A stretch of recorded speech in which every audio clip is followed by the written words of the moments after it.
All right, everyone.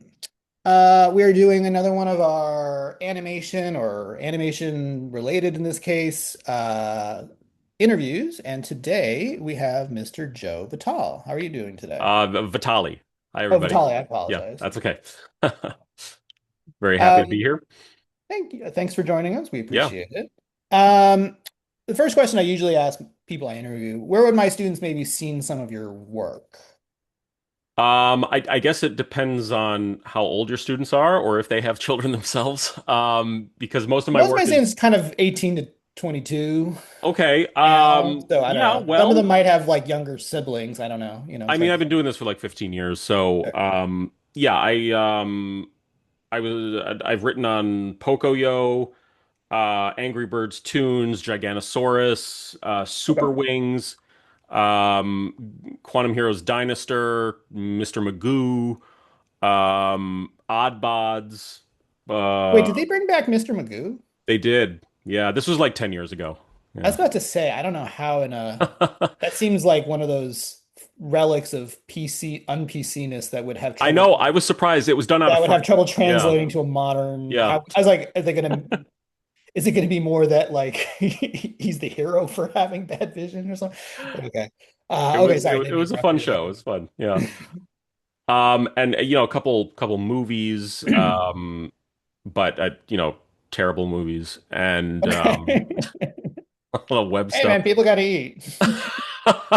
I never listen.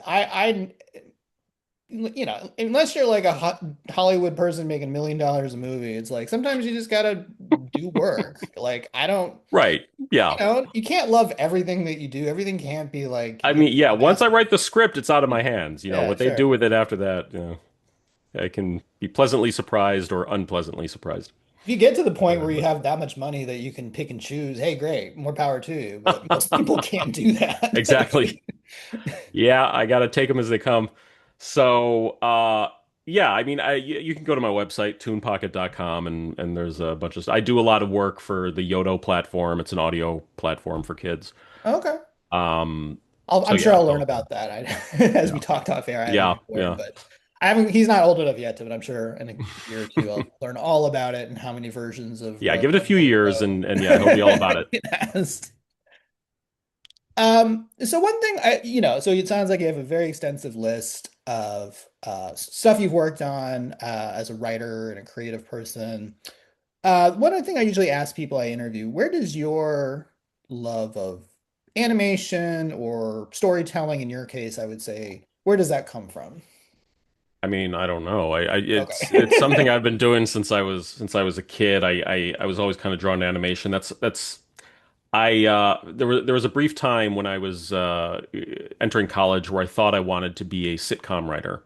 Okay. And so I graduated college and I actually Was this got like the late 90s? Because that sounds about the yeah, time. late 90s, early Yeah. 2000s and so Right I when like Seinfeld had just ended and Friends right was exactly. kind Yeah, of like right. Yeah. sitcoms were That was kind of popular. They really for were our generation. I mean, you and mhm, I are kind of the same age. That was really the last sort of yeah. like Yeah. mecca of like must-see TV. Uh-huh. Friends, Yeah. Seinfeld So dominated. I graduated college, I moved out to LA and I got a job on a sitcom. Oh, great. Well, Which one was it? Let's see if I can remember it it. was one that never aired Oh, because it it was a was so pilot. bad. Okay. Yeah. So it was made by Adam Sandler's production company, Okay. Happy Madison, and Right. it starred Anna Kendrick before she Oh, was man, she must have anybody. been really young then. She was young She must have been like 19 or and 20. Ben Feldman, who you might know from Superstore.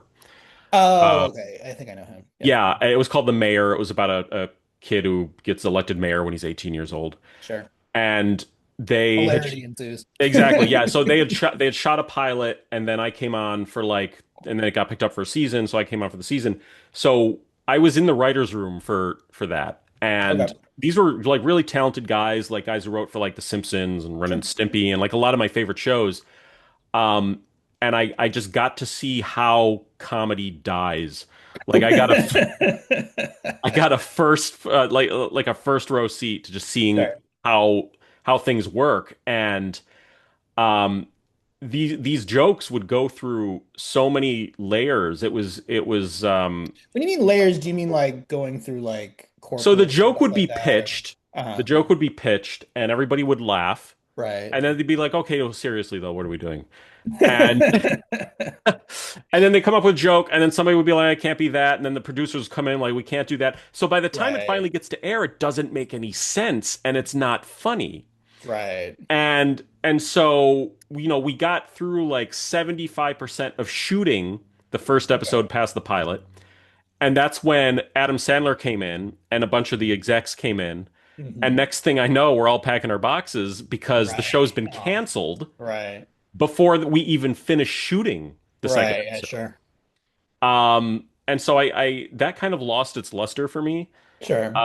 at that point. And I realized, what I really liked about the entertainment industry was what I couldn't do in it from a live action standpoint, what I really wanted to do from an animation standpoint. We're like, because Okay. animation, you don't really have a lot of rules in terms of what you can do in terms of the Sure. action and the worlds you can inhabit and the types of stories you can tell. So I really, kind of wanted to do that. So I went to work at DreamWorks Feature Animation. Oh, wow. That's Yeah, a great upgrade. it was, yeah. So I was I working on mean, I'm sure working on a TV show is cool too, but I mean, like, I get to mean, work. they're very different, very And that would different. have been very early DreamWork. Well, not early, but like that was 2000, before. Okay, so it and was after 2004. Shrek. Yeah. So they had just kind of like hit big with Shrek. Yeah, Okay. Shrek. Like it was, I Or was Shrek. there when they were when they had just released, about to release Shark Tale. Oh, okay. Got it. Um, and like Over the Hedge was still in Yeah, boards yeah, I when I was remember there, that one. stuff like that. And I was on the movie Flushed Away, which did not turn out to be very popular and kind of ended their partnership with Aardman. Um, Was and that that one? I never ended up that seeing it. Was yeah, that one that so stop motion? that was the no, Oh, that it was wasn't. the Okay. first uh CG animated film made to look like stop motion. Okay. Aardman was a partner on it. It was Aardman's first non-stop motion project. So did Aardman actually like because they only do So stop motion. Aardman designed the characters. Oh, okay. So they designed them and then you guys like They designed them, translated and them to. yeah, and then Okay, got it. they also worked on story, Okay. but they didn't do the animation. The Didn't do animation, that. That makes sense. I was like, wait a minute. That yeah, the that goes animation against was done by everything the they CG do. artist. So Yeah, I don't know how they would. That would be and like and Burger King. Like now Burger King does sushi. It's like, wait, what? Like exactly, that's not what they do. yeah. And it was apparently such a bad experience for them that Okay. after Never that, wanted to do it they're again. like, never again. We're never doing this again. And they went back to stop motion. That's all they've done ever since. Okay. This was like the one project where they kind of went Right. outside that. Um, and that was a cool experience. It was like, really high budget. It was a very nice, really nice campus with koi fish and the ponds Sure. and the commissary. There was a gourmet food every day. It was All right. fantastic. It was awesome. But I got burned out. I got burned out Okay. there because like there was definitely crunch. Sure. And I at one point I had worked 3 months without like one day off. That includes Wow. weekends Yeah, and yeah. holidays and Yeah, everything. yeah, Like I yeah. just Oh, I straight didn't through realize and it's that crazy. Okay. oh, it can get that crazy. Yeah, absolutely. And so I got burned out there. I decided I wanted more of a 9 to 5. So Sure. after that show ended, I worked in entertainment marketing Okay. in Hollywood for a place that was responsible for doing a lot of the movie trailers that you would see at that Oh, time. okay. It doesn't exist anymore. And I was in charge of, I don't know, none of your students are probably old enough to know about this, but you will know about this. You remember in the old days when you used to go to the movies, and you got there early, you would see those crappy trivia questions up on Oh, screen of course. before the Yes. movie. Okay, I was in Yeah, yeah. charge of those. I was Oh, in okay. charge the Coca-Cola screenplay program.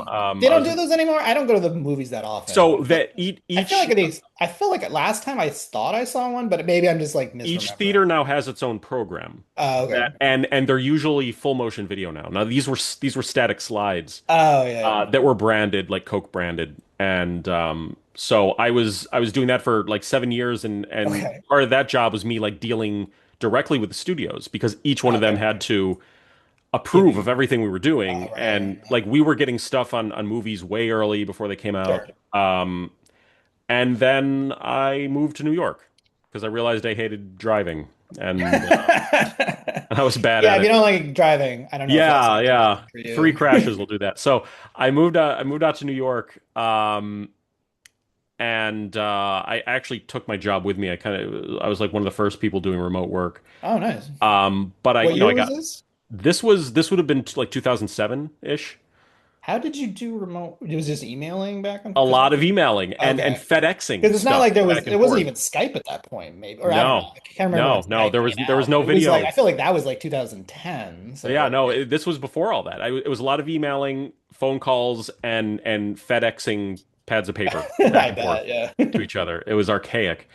Um, but I got bored, Mhm. so I took another job at Sony Music, and I started taking classes, and I decided I kind of wanted back into entertainment, so I started a stop motion talk show where Yeah, you were talking. So you mentioned off air. Unfortunately, yeah. we kind of did a little too much of a diatribe before recording it. But you took some night classes in New York at School of Visual Arts, and you decided to learn more about animation, right? Yeah, well, I had started teaching myself how to do stop motion animation. I was introduced to it through Aardman, Right. and I started teaching myself how to do it on my own. And I'm like, I kind of like this, but I want to be better at it.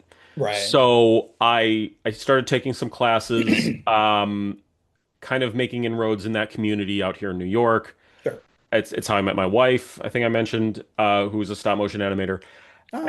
and I created this stop motion talk show, and I put it up on YouTube back when YouTube was like first starting. Right. Um, So you were a YouTube and not a Vimeo person. There was that whole battle when it this first. this Remember, was there was before like Vimeo versus Dailymotion versus YouTube. it was the Wild West back then, man. It was crazy. It was a lot of work. Like stop Sure. motion is the most labor intensive form of animation, like hands down. But I really got into it and I was really serious about it for a while. And I started, I got some gigs on commercial projects. But then I kind of got distracted by kind of wanting to move in more into writing. And the Sure. reason I was doing stop motion in the first place was because I wanted to be a writer, but I could not afford to hire an animator. Right. Right. So I had to do that myself. So I started working with this producer with a small studio in New York, actually in Brooklyn, um, who worked mainly with international clients. Okay. And I came on board as just an assistant. Um, and then, but I kind of proved myself. Started working my way up. I started with punch ups, and that's taking a script, making it funnier. Mhm. And then, moving up, doing passes on scripts, doing original scripts. Like, sorry, for my students who maybe have not, I mean, some of them may have taken some film classes where they Yeah. read the script. What is a pass? Can you explain that real So somebody will give you a completed script, quick? but and they'll say, "This isn't where we want it yet. It's, can you fix it?" Flushing out the story more or Well, flushing out not dialogue. necessarily. Like Okay. a pass could be just going through and um, fixing what's not working. Okay. Not really. You don't really need to add anything, but So you kind of rewriting possibly rewriting it. Yeah, if the kind of story like isn't quite polishing the there. dialogue Okay. and making the action clearer, maybe moving some things around. Sure. Um, but a pass can take any number of permutations. It can look like anything. But that's mainly what I was doing, and then I moved up to just writing original scripts Mhm. myself, doing development work, developing shows for clients, developing some internal projects. And while I was doing this, I was working with other clients in the city. I worked with Little Airplane, which was like a big animation studio in New York for a while. They don't exist anymore. Yeah. Um, That's always the story. Every time I talk to yeah, someone, they're like, I worked here. That doesn't exist anymore. I worked it, here. That doesn't yeah, exist anymore. doesn't it's not helpful in some ways. But I kept in contact with a lot of the people from these places. So, Sure. and that I mean that's probably the best advice I can give is networking and keeping in contact with people because Yeah. people move to other places and eventually they'll be at a place where they can hire you for something. Well, my Yeah. friend, you and I talked really briefly. I talked about my friend Arnie, who was an animator in LA in the 70s and 80s, and he always kind of said that he got work partly because he would network, but also he got a reputation. He was Yeah. like, Arnie can do, he's fast, he can do Hmm. water or whatever it was, Right. some Yeah. special thing. So it's like, yeah, like, having skills is great, but also some of it is networking, people knowing your Mhm. reputation. I've said this, I've talked about this with plenty of animators and people in the animation field. Because animation is such a collaborative thing, um, part of it is, having skill. You can't not have skill, but also it's part of it is not being a jerk and getting along with people. That's important. Yeah. And, unless you're like some amazing person who has skills that no one else can replicate, which would be hard, it's like, people will usually go for the person they can get along with Right. more than someone who may be slightly better, but is really annoying or is dragging down the production in some way. Yeah, And no, that's like, absolutely true. Yeah, that's so it's true. just like, learning how to get along with people, which in our modern world maybe gets harder and harder what that is, but Yeah. learning how to be polite and, non-con, work with people and Hmm. compromise and, that all that kind of stuff. So yeah, I agree with you. You're not by far the first person I've interviewed who've said things like that. So I hope my students are taking note of that. So, I three what year is it? So about Sure. 3 years ago, 2 or 3 years ago, I really wanted to start focusing on developing original stuff Okay. and just getting like creating some stuff. I was spending so much time creating shows for other people that When you say other people, you mean like production companies yeah, or for okay. other production companies. I mean, sometimes I would get hired by like just a person who had some Mhm. money and had an idea and they wanted to Sure. develop a show. And I was doing that a lot and I got pretty good at it. And after a while I was like, well, why am I doing this for everybody else? Sure. Yeah. I have a lot of ideas myself. They're pretty good, I think. So I started my company Toon Pocket primarily as an IP incubator Okay. to develop original IP. IP is intellectual property. Um, to develop Now original we're going to IP. get into the fun part, people, which is the legal aspects of it.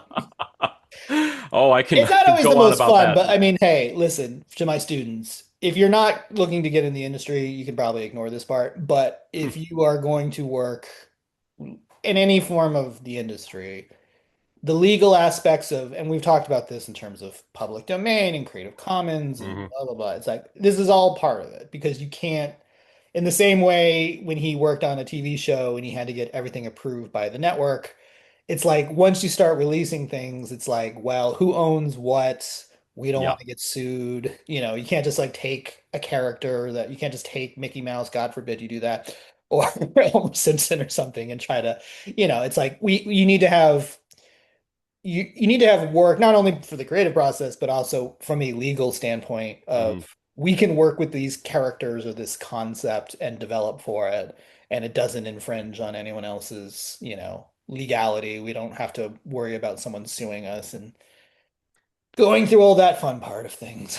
That said, you actually can take Steamboat Willie Mickey Mouse. You He is can now in public domain, so you free to can use. I would still, if I'm being 100% honest, even though legally yes, I would still be very afraid.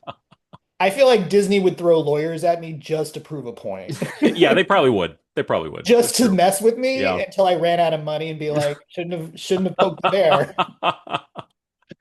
We didn't even Uh, want to do this, but if we're just gonna mess with you because we can. Like, I'd be like, I think Buck Rogers enters public domain later this year, so I got a is few it? things cooking. Yeah, yeah, I'm Popeye is excited in the about that. domain, and I kind of want to do some stuff with Popeye. I'm a big Popeye He fan. will. I don't know if he is right now, but he will be soon. I thought, no, Um, I think he became because the cartoon, the comic strip version. oh, maybe the very first comic strip But I version. don't know. Yeah. I don't know. I mean, I'm not a legal expert. I don't know if the comic book version versus the Flesher version is dramatic. I mean, it's the same character, but I don't know. Maybe I'm wrong. Or Yeah, maybe. so you would actually be surprised at how Okay. important those differences are. Okay. You would Yeah, know better than me. yeah. So I've spent a lot of time in this area. I helped develop a Winnie the no, Pooh I've movie. I've looked into doing certain things and I've gone down the rabbit hole of like who owns what and like, Yeah.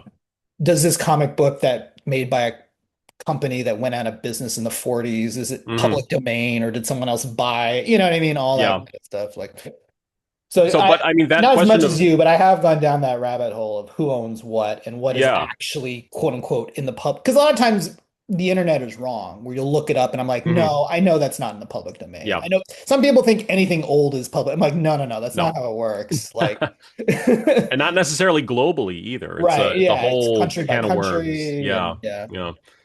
But that's actually why I wanted to start my company. So like I would own it. I would own the Right. stuff. And also because I kind of saw the writing on the wall on where this industry was headed, and I knew that in the future, really the only way that anybody's going to make money in this industry is through ownership. Through Um, royalties and through licenses. royalties, through ownership, because like AI is coming for all of our jobs. Like Sure. it came for the artists first. It's gonna come for the writers Oh, sure. at some I'm surprised point. if it hasn't already. I mean, Yeah. And so you kind of have to prepare for that. right.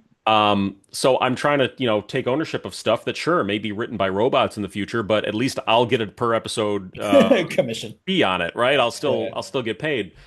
Um, Future proofing is a good thing to do. I'm trying. I'm trying. So what I did is I hired a bunch of artists Okay. when I was developing my first slate because I had developed a bunch of stuff previously, but I never had actual real art attached to it. And I Okay. knew if I was going to do this, I wanted to do it right. So I hired some artists, some real like professional Sure. Like artists, illustrators. Yeah. to make some stuff that looked real and Concept art. professional, Yeah. and to put together what we call pitch decks. Right. So for And my students, a pitch deck is, I would supposed to explain it. A pitch deck is like at least in this industry, it's more of a visual summary of what you're trying to do.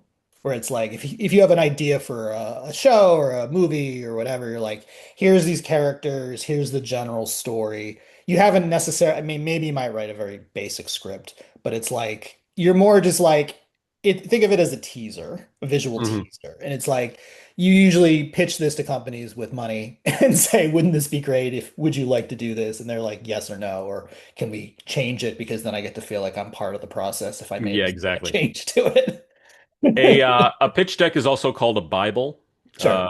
a show Bible. And yeah, so typically a standard pitch deck will so there's pitch decks, there's pitch Bibles and there's writers Bibles. Sure. Those are two different things. Writers Bibles are much more in depth. They could Okay. be 100 pages long. Oh, wow. Okay. A typical pitch deck is like 15 pages. Okay. 15 to 18. It includes a short blurb, a log line of what the show's about, a longer synopsis, um, explanations, character explorations for each character, just Hmm. explaining who they are, what the Right. personalities are, a little bit about the world. Um, depending on the type of show, you might want to go over like the rules of that world. Sure. And then some of what we call springboards. Springboards are very short story pitches for episodes. So like about one paragraph for how an episode would play out. And springboards are very important in pitch decks to prove that you can make stories from this concept. So I put together my first year. I put together six pitch decks, and I took them out to Kids Screen, which was the big um, kids entertainment market Hmm. in the United States, and it had been the biggest one for years. That's where everybody came to like network and Hmm. pitch shows and make deals. And they had the last one this February. In February was the last one they had because yeah, they got under 1,000 people this year. I was there, under a thousand Okay. people. They had averaged 2,500 for all the previous Why years do you think it went down? Because of AI or just because of less? what's happening in the industry right now. And I can go off on a That's whole a thing about second thing. that. We'll get to that. But Yeah, okay. yeah. Well, yeah, Uh, I've had this conversation with many people in animation. Yeah, we can get to that. That's a whole other Yeah, I that spicy that'll topic. that'll be the depressing part of this talk, but Sure. so Kid Screen's not a thing anymore. Although YMA just started something that's going to be happening in Montreal. It's called Kim's Kids Industry Media Summit, and that might be the big one in North America from now on. So I took my pitch decks out for the first time to that market. I managed to get a couple of them off the ground. Oh, nice. I got one optioned by Hasbro, another one by a very big animation studio in France called Samca, and Hmm. that's in development now. So I kind of took that as validation that what I was doing was pretty decent. And this was at a time where nobody was getting anything, any Right. traction, like nothing, absolutely Yeah, nothing yeah. was being sold. And since then, I've just kept it up. I've continued to make more. I have a slate now of like 16 projects total. Oh wow, that's I great. have a movie in development with Animasia. We're working on the second draft of that now. It's going to be done in Korea. I do a lot of work with Korea. I go out to Korea a lot. Okay. I know, Do they still do? I always heard. I guess they have their own animation world. They're I not mean, doing like they have their own industry out there. because they're not doing the outsource. I mean, like I heard that basically Korea stopped now that their economy is Well, so much so better. I mean, That they don't Korea, take the outsource stuff anymore. if They you're going to send be it to doing, like yeah, if you're doing Philippines or outsourcing some now, other there's place. Like way cheaper places to do it yeah. than Korea. Korea has its own homegrown animation industry, but what they've discovered, there's a lot of issues in Korea right now with the population and everything. Um, they know that if they're going to make money on anything, it has to now release globally. It has to Sure. appeal to a global market. It can't just be for the Korean market anymore. Okay. And shows made for Korean kids are a lot Right. different than Then shows for made for Western America. kids Yeah, yeah. because Culture it's differences. just the cultures differences are quite stark. Yeah, no, I can see that. So I get hired a lot by Korean studios to help Americanize That these makes sense. shows. Yeah, yeah. Right now, I'm head writing season two of a Korean show. Season one they already made. It aired in Korea, Okay. but then they realized it was terrible and would never play abroad because Right. it was like really violent. It's a preschool show. It got Oh, really okay. Yeah, yeah. got really dark in places. There was one episode where Yeah, I always talk to my students about the differences in culture. yeah. I mean, I usually talk about it more from like America versus like Europe, but or Hmm. in some ways this is Japan, but yeah, like definitely like what is acceptable. I've always say that unfortunately, well, okay, this is my just viewpoint. America has always, and it hasn't really, I mean, America has this feeling that animation by default, Hmm. unless you say otherwise, is for preschool kids. Like if you Yeah. Yeah. if I feel that way. I feel like if you say I'm doing an animated movie, they just assume it's rated G. Hmm. Yeah. Unless you say, no, no, this is an adult animation, Yeah. or you know what I mean? Like you specifically have to say, no, no, no, this is not meant Yeah. for kids.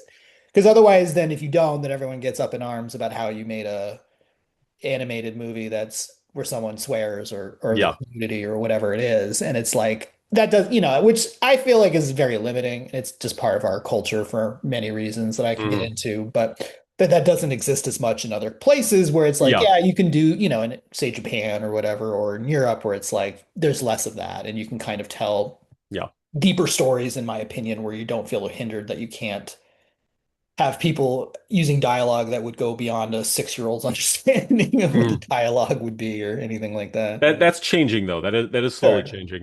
K-pop Demon Hunters kind of bust the door open for, that's good. a lot of people's views on what animation could be.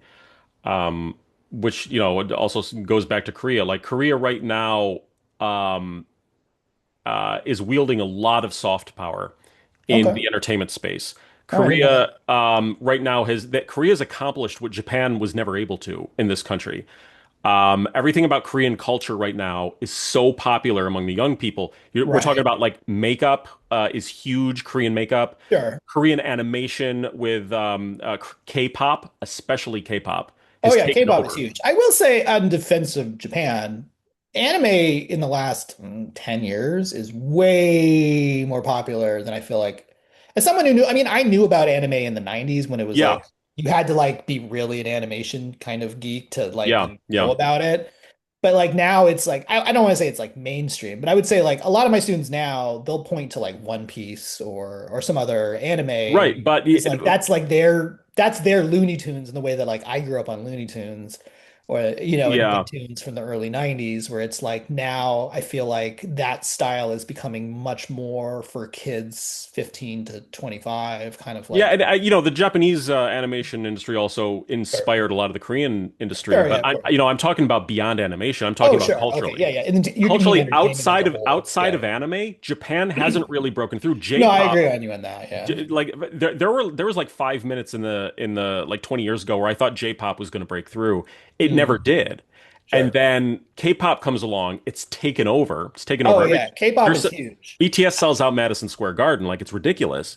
When And, I was a teacher back when it first started, and I would joke because like my students, I was doing like a web production where they can make a web page about yeah. anything. And I would joke, I'm like, half of them are about K-pop bands. Hmm.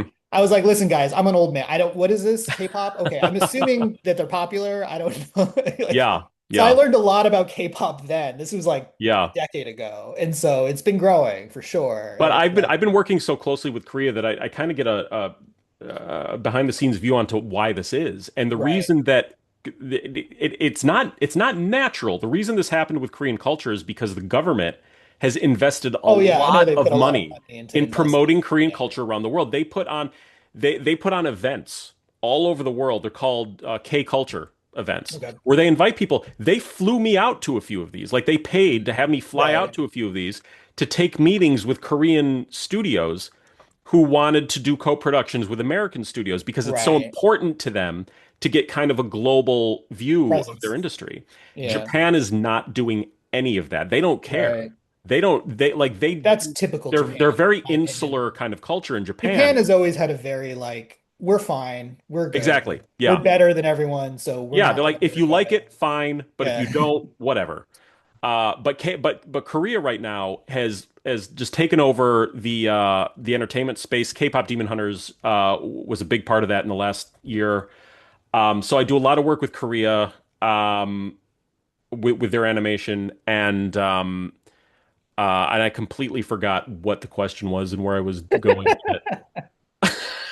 We went off a side tangent about Yeah, you got me Korea. going on about Korea, so I just yeah. What were we talking about? I'm sorry. I think you were talking about, well, you were talking about just what you do and Oh kind yeah, of, I was explaining what Toon Pocket does. yeah. Yeah. So yeah, we And have then I some got stuff into in like development. intellectual property and somehow I got Right, yeah. related. So I'm in a position now where I own all of the rights to most of our projects, Okay. and of course when these get picked up by different partners, that changes. You Sure. sign some of those away, and Right, those right. I was deals about to say, do can. you license them to these companies? Because I have told So companies wouldn't really want that. I could see you selling it, but I don't know. But I obviously, mean, it depends on the type yeah, of deal. Like yeah, a shopping agreement is different than a an option agreement. Is right, different than a development deal. Like there's a million ways these could go. Um, so as I'm doing that, that's not really paying the bills. So I also have to do service writing. Service writing sure. is hire me or my team to write stuff for you. Sure. And These are so like TV and movies, or it's like TV and copy movies, yeah, advertising, or okay, yeah. TV, movies, a lot of web stuff lately. okay, So I try to do as much service work as I can so that one day I won't need to do any service work. right, Is the goal. Like yeah, yeah. the only service work I want to do is in service of my own projects, but No, I understand. yeah, Yeah. I'm not there yet. So right now I'm head writing two 5211s. 5211 means 52 episodes, 11 minutes each. Oh, okay. And that is The the Cartoon stand. Network special or the Adult Swim Well, so special? look, for decades that was the standard, right? Because Was if it? you would Okay. watch a half hour block, that half hour block would include two stories, Right. right? And each one of those stories would be 11 minutes, so you'd have a Right. 22-minute block. So then you'd have 8 minutes of commercials. Now in streaming, that doesn't really matter so much anymore, but it's kind of stuck around as the standard. Okay. Like a standard is 52 11s.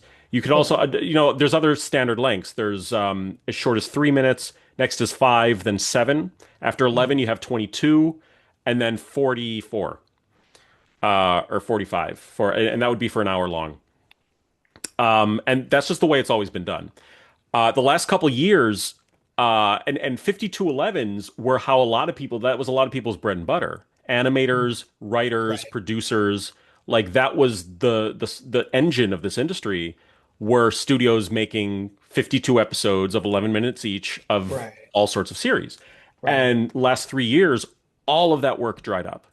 All of it. Right. Because nobody is making those anymore. Yeah, Except that's what I've gotten from many interviews that for many the reasons, I'm sure we'll get to some of Yeah, them. well, the only place that is still making that stuff is Europe and Asia.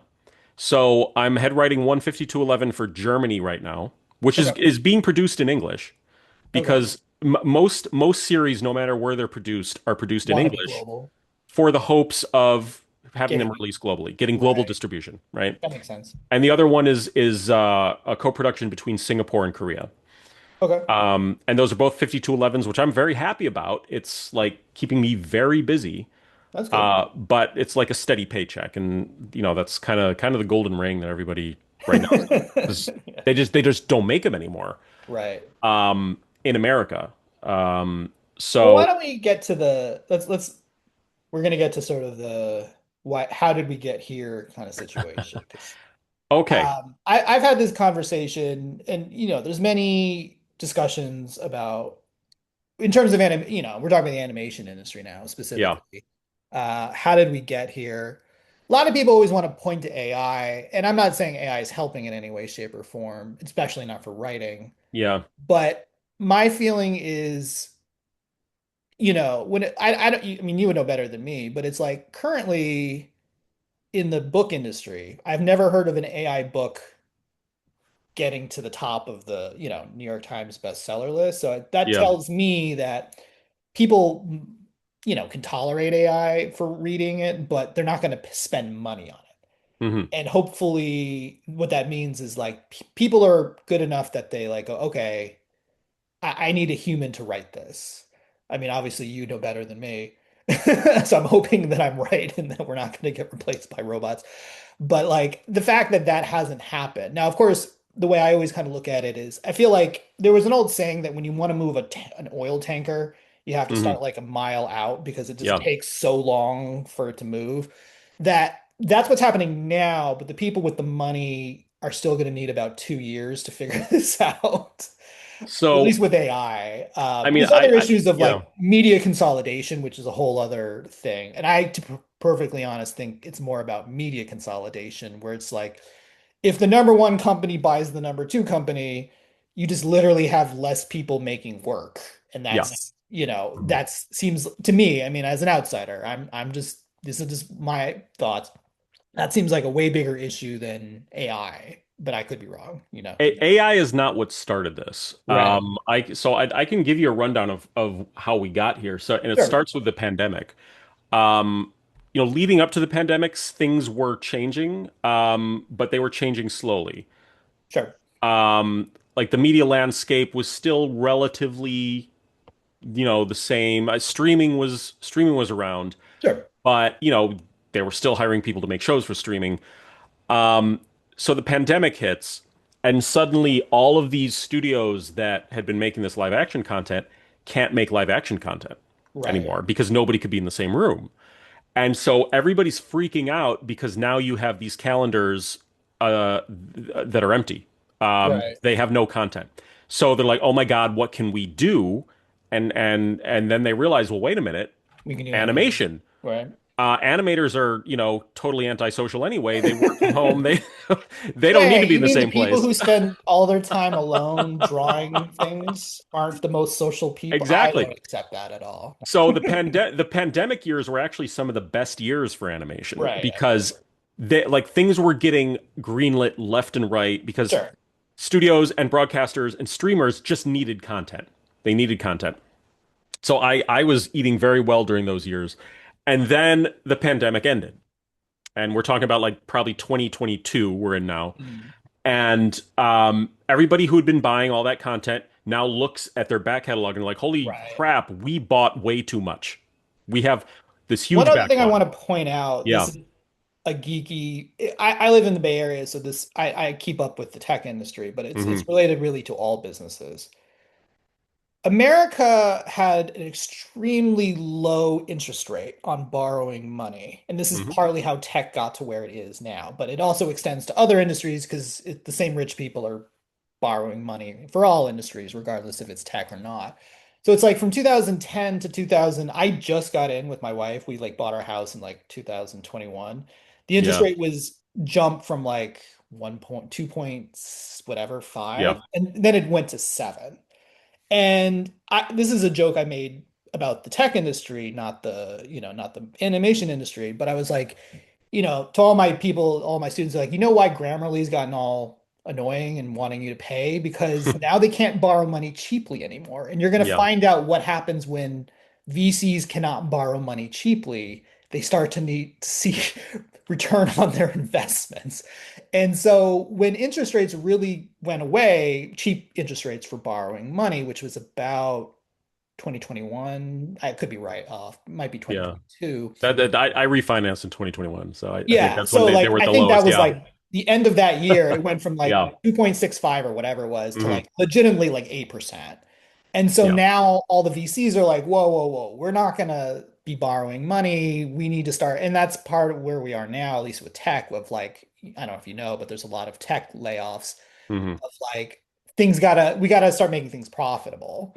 And I have a feeling, like I said, like yeah, I'm talking about the tech industry, but I have a feeling all the rich people who are trying to put out stuff, they're all doing the same thing. They're borrowing money with the assumption that the return on their investment will be more than 2.65%. They'll pay Right. it back, but if it's at 8% or whatever they thought it was, they're like, I don't Yeah. know. Like that's a riskier investment.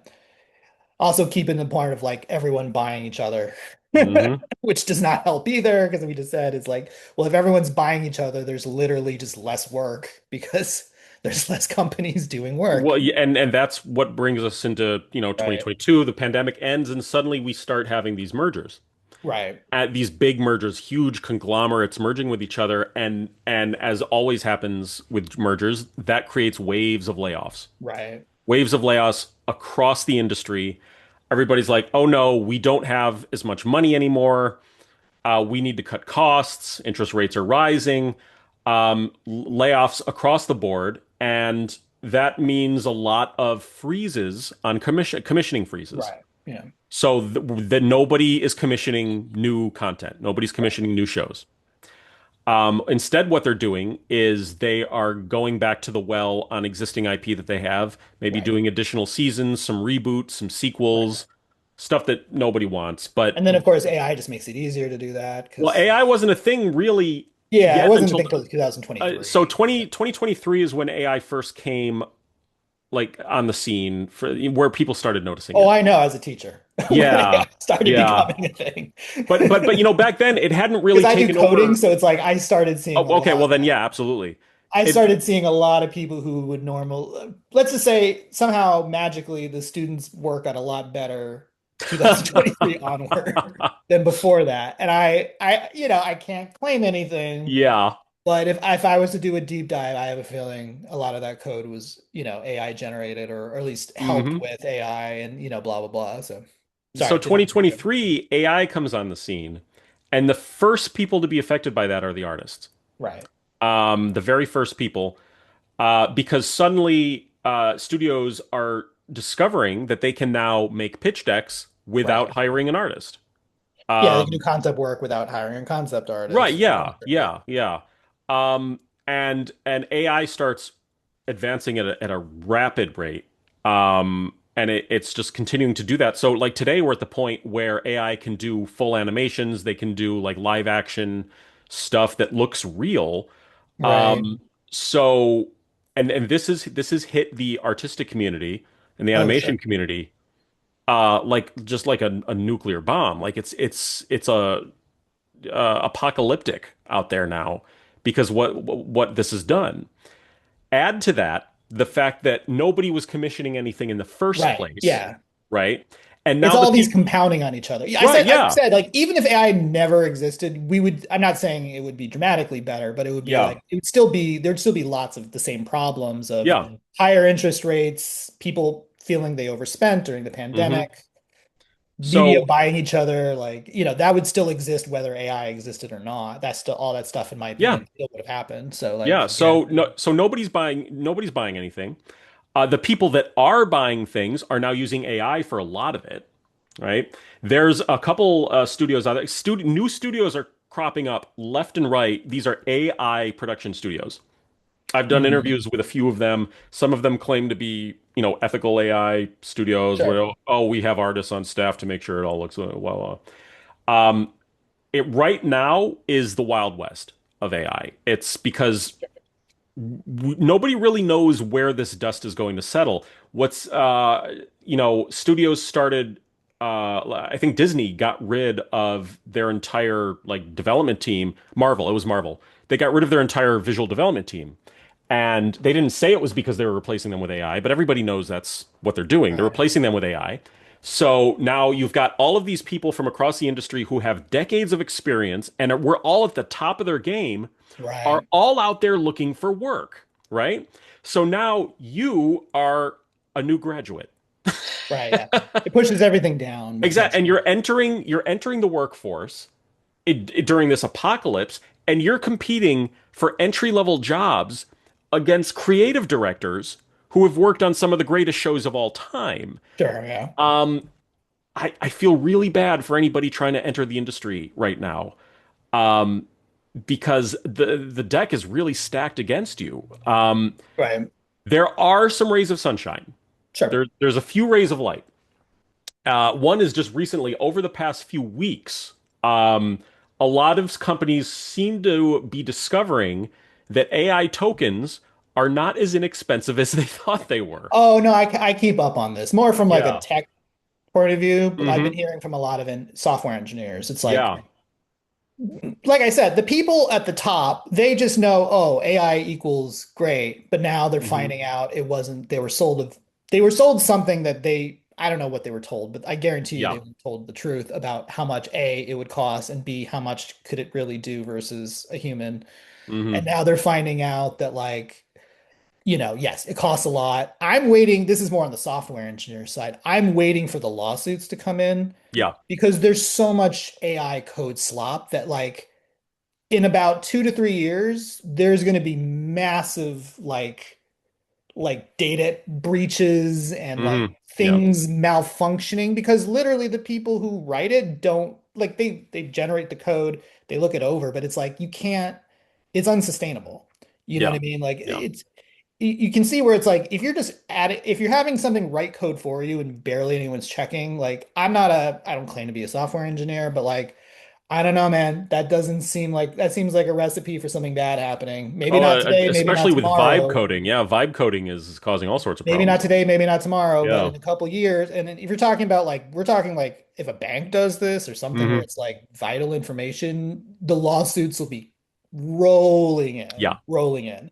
And then Yeah. I think my hope is at that point, the people in the C-suite are like, whoops, maybe we shouldn't have done that.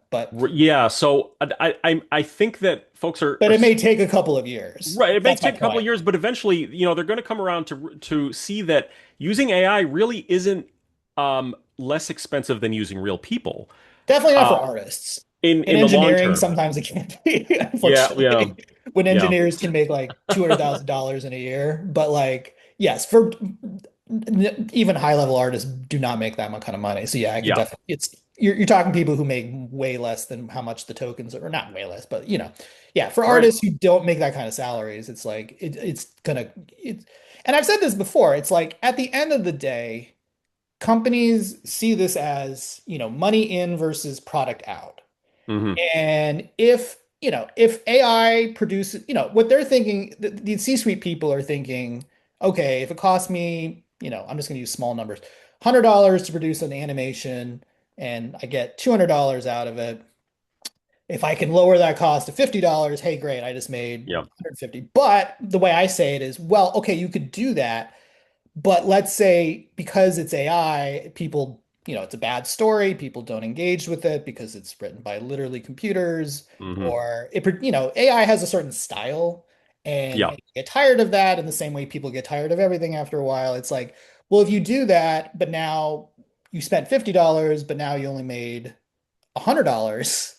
You know Hmm. what I mean? Like, yes, you spent less money, but your output or your revenue is less. So it's like that I don't know. Like we'll see how what happens. I mean, we at the end of the day, if it's not cost effective, it's not cost effective. And unfortunately, we're kind of in the early stages, so it's hard to say Exactly. Yeah. I mean, you just said, where that we'll will see what be. happens. But when there's And more studies of like, actually, yeah, you did this, but you yeah. made less money because people hated it or whatever, then Hmm. then they'll be like, okay, let's go back to they'll Not that they want to, but they'll have to hire humans Yeah, again. unfortunately, that doesn't help anybody, going into the market today. No, I understand. Yeah. It's yeah, so like the market right now, yeah, I go to a lot of international markets. Mm. I'll be going out to France for MIPCOM in October, and I keep my ear to the ground. So I usually have a pretty good idea of where things stand at the moment.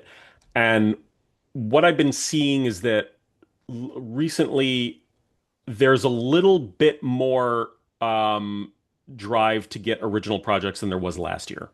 Okay. I'm seeing more people open to taking original pitches that were not open to that last year. Okay. And a lot of that is because some of the dust has settled from the mergers. So some people are a bit more certain of where the company stands and what they want. Right. Um, but that said, it's not a lot. It's still not a lot. It's more than it was, but it's still not a lot. I had a meeting with Nickelodeon in February where they told me to my face that they no longer consider themselves to be commissioners. They are licensing content now, and they're Right. only developing stuff for the website, their digital Okay. team, shorts, 30 Right. second shorts.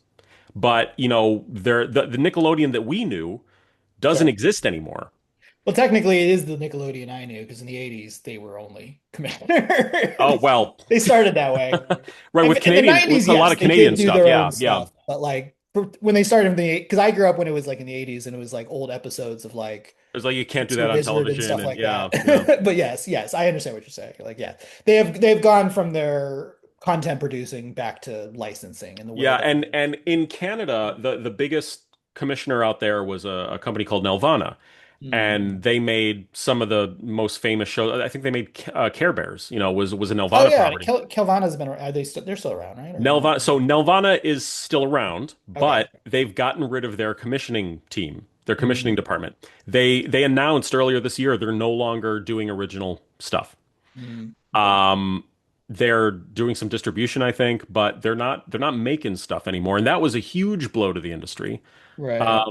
And we get news of that every couple weeks. Other like huge ITV in England is Right. not commissioning animation anymore.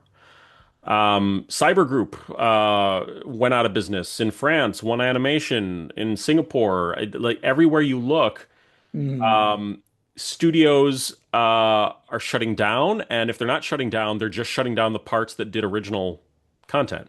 Right. Just because of the way the market is right now. The only place I've found opportunity is coming into a pitch meeting with financing already in place. Right. And that's the first question I always get asked when I'm pitching something is we love it. What kind of financing do you have in place? Now, 10 years ago, somebody in my position would not have been asked that. That wouldn't have been my job. Mm. But now if you're pitching something, you need to have some money lined up for it already. And you have to figure out how to do that. There's Right. there's like no rule book for doing this. So and that money can come from any number of places Sure. because a lot of the money that people find now are in a lot of places that are untraditional, not where you would traditionally find money for animation. I have a relationship with one studio that's being funded by a guy who owns a hotel Oh. because he wants to make a cartoon of this character he made for his hotel. Right. And Sure.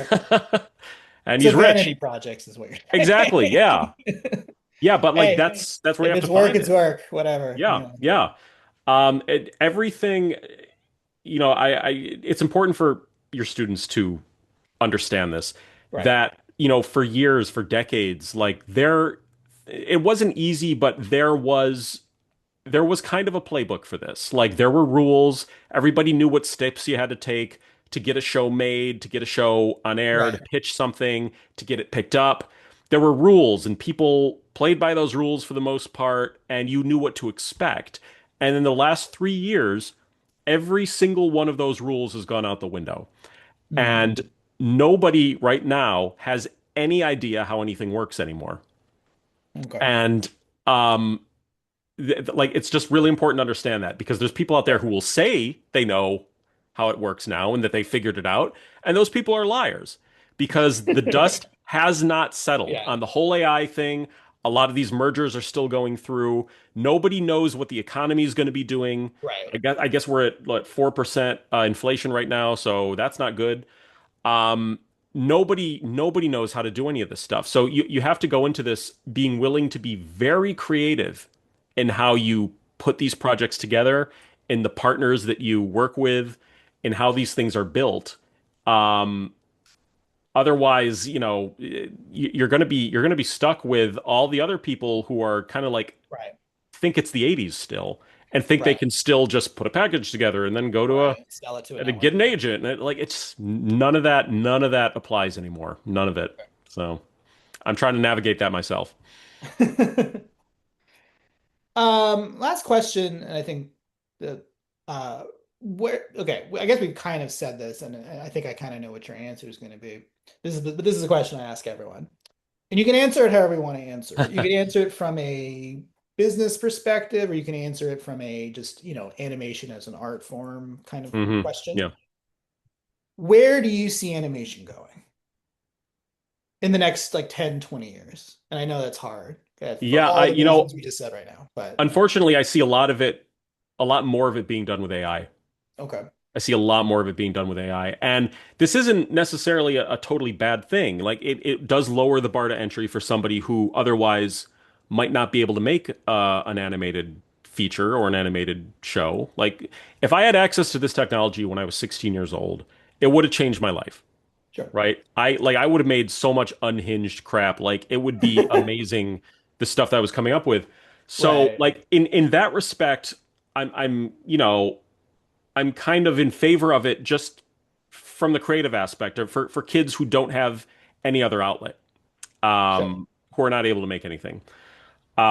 But um, you're going to get a lot of slop. You're going to get a lot of Right. people writing scripts with AI, and it's gonna lower the bar across the board.